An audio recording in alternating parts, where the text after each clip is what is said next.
ما تيجي نتكلم سينما.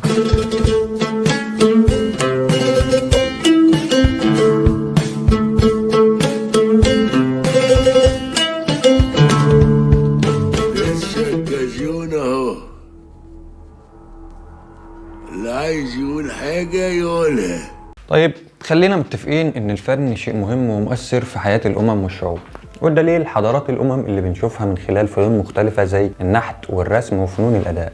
والحقيقة ان من غير الفنون دي ما كناش هنفهم تاريخنا صح، وبالتالي حضارنا كان هيختلف. من غير فن زي فن الشعر وفنون القائه ما كناش هنشوف حد زي مروان بابلو.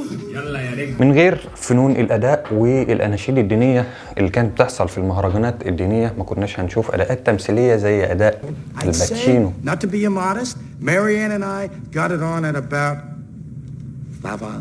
دانيال دي لويس في ذا رويال بلاد. I drink your milkshake. I drink it up. ما كناش هنشوف اداء زي اداء العظيم محمود عبد العزيز في ابراهيم الابيض. هنا كده اهو. بس هاخد الحق صنعة وايه بالاصول. كل الفنون دي كانت تمهيد لظهور الفن السابع. الزينة بالنسبة لي هي وسيلة تواصل. كيف تفسر برأيك ارتفاع الإنفاق العالمي على السينما؟ عن السينما تعرف إن السينما ليها لغة؟ بس مش انت بس اللي هتروح النار، لا انت وكل اللي بيحبوا السينما ويروحوها. ما تسوقش محمد، بقول لك روح اتفرج على السينما لوحدك وريح نفسك يا عم. وبما اني بحب السينما وبحب الرقم 7، تعال نتكلم سينما. في البداية خلينا نعرف السينما. ايه هي السينما؟ أعتقد لو سألنا 100 واحد هنسمع 100 إجابة مختلفة، بس الإجابة بالنسبة لنا إنها وسيلة تواصل.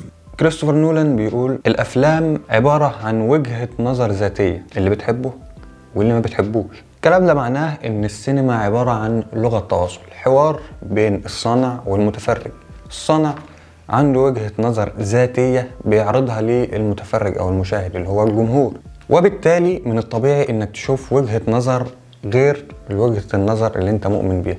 وده طبيعي طول ما كانت لغة الحوار هي لغة عرض مش لغة توجيه. طيب دي السينما من وجهة نظر الصناع. ايه هي بقى السينما من وجهة نظر الجمهور او المتفرج؟ السينما في الاساس المفروض ان هي ترفيه، تسلية وقت. لما تبقى عايز تريح لك حبتين بتشوف لك فيلم، بتشوف لك ماتش كورة، بتشوف 3-4 حلقات من مسلسل انت بتحبه. لكن الازمة كلها في التأثير. ازاي؟ طبعا انت عارف ان السينما هي وجهة نظر، يعني اداة في ايد الصناع، ممكن يبقى ليها تأثير إيجابي أو سلبي.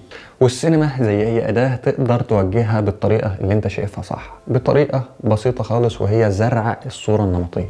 المثلي أو الشاذ هو صاحب البطل الجدع الطيب ورجولة، مش قوي يعني.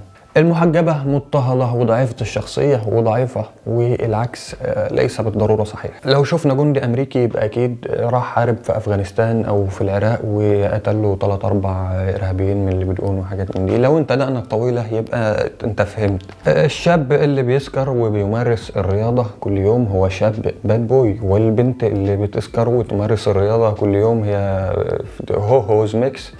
والمعالجة الطبيعية لحاجة زي دي المفروض ان هي بتكون ان البنت لما تسكر وتمارس الرياضة تبقى سبايس جيرل مثلا او حاجة.